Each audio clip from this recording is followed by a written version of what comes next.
cuaca hari ini sangat mendukung dan membantu kita untuk masuk dalam permenungan tentang bagaimana Yesus menyerahkan nyawanya untuk menebus dosa kita. Tadi hujan itu turun begitu Yesus wafat. Ya. Itu memberikan suasana yang lebih bagi kita untuk masuk di dalam permenungan ini.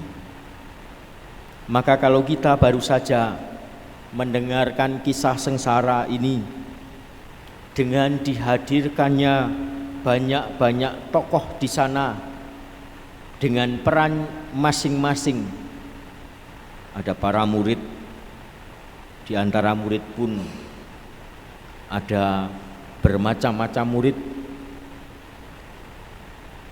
ada yang lari meninggalkan dia karena takut, ada yang mengkhianati Yesus, menjual Yesus demi beberapa keping uang.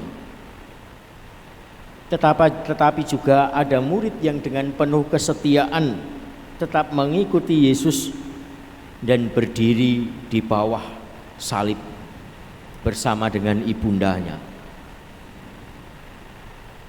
Di sisi lain dihadirkan juga orang-orang yang begitu bersemangat untuk mengadili Yesus. Kelompok para imam, Hanas dan Kayafas.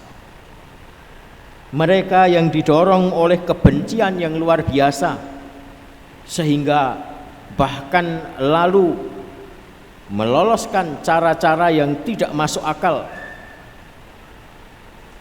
supaya yang terpenting Yesus ini disalibkan.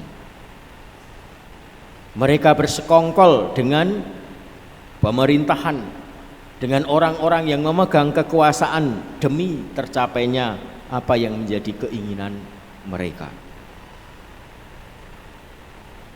Kita juga melihat, mendengar ada pihak yang seolah-olah di luar semuanya itu menyaksikan peristiwa itu dari luar, tetapi akhirnya dilibatkan untuk masuk juga.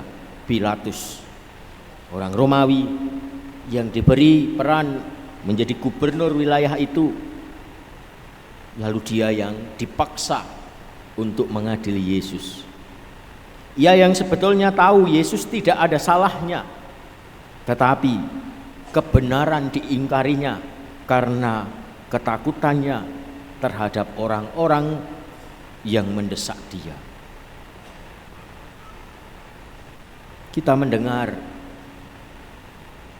tokoh-tokoh yang mungkin tidak terkenal, tokoh-tokoh yang seolah anonim, hanya disebutkan beberapa kali di dalam Injil, tetapi mereka punya peran dalam peristiwa bersama dengan Yesus ini. Nikodemus, seorang murid yang mengikuti Yesus secara diam-diam, mungkin dia takut juga. Tetapi keyakinannya kepada Yesus membantunya untuk mengatasi rasa takut itu, sehingga dia memberanikan untuk meminta jenazah Yesus. Dan kita bisa membayangkan ada begitu banyak sosok-sosok lain yang turut hadir di dalam peristiwa ini, mungkin tidak mengatakan apapun, tetapi masing-masing berdinamika dengan perasaan dan pikirannya sendiri.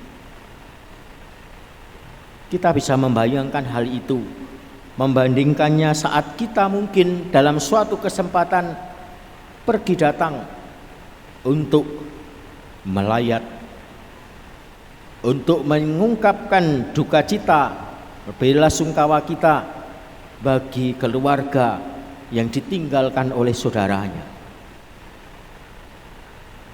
Seringkali tidak butuh banyak kata untuk disampaikan, yang perlu adalah kehadiran kita. Dan karena itu, mari kita sekali lagi mencoba untuk menghadirkan diri kita di dalam peristiwa itu. Mari kita mengambil peran kita masing-masing entah sebagai apapun. Dan ketika kita mengambil peran tertentu, mari kita bertanya kepada diri kita sendiri, apa yang harus kulakukan dalam peran itu? Pertobatan seperti apa yang harus kulakukan supaya saya bisa tetap bersama-sama dengan Yesus? Maka mari kita hening sejenak.